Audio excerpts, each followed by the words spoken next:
Alhamdulillahilladzi hadali hada wa ma kunna linahtadiya laula an hadanallahu wassalatu wassalamu ala habibillah wa Muhammad ibn Abdillah wa ala alihi wa sahbihi wa mawalah amma ba'du.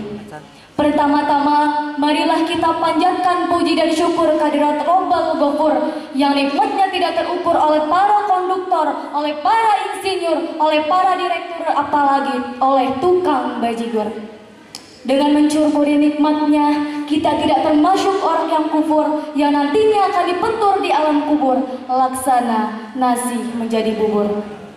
Salawat serta salam semoga terlimpah curahkan kepada junjungan kita, Habib tertinggi anti korupsi, baginda termulia anti durhaka, Profesor termansur anti lacur, yang membawa kita dari zaman jahiliyah sampai zaman yang mewah, dari zaman onta sampai zaman Toyota, yakni Nabiyina wa Rasulana Muhammad sallallahu alaihi wasallam. Kepada para keluarganya, kepada para sahabat-sahabatnya, kepada para tabiat-tabiatnya, dan sampailah kepada kita selaku umatnya.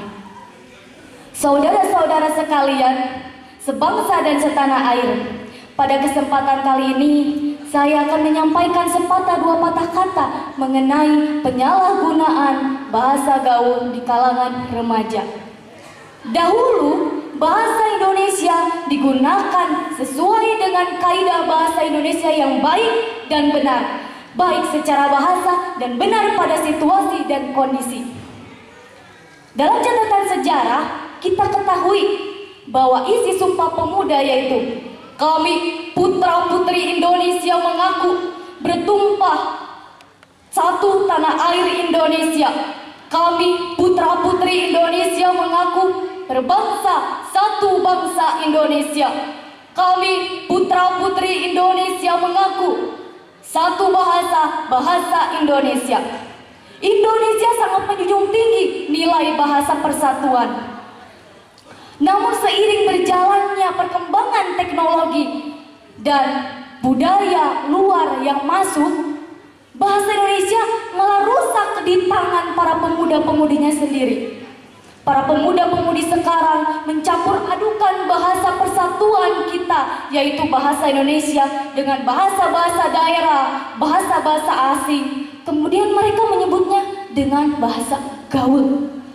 Memang bahasa gaul, bahasa prokem, dan yang sekarang lagi booming, bahasa alay, itu dibenarkan, itu tidak salah.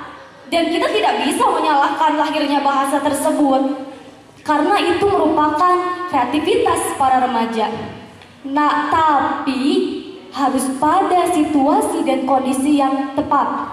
Muncul kosakata baru mengganti kosakata bahasa Indonesia seperti gue, lo, hai man, hai bro.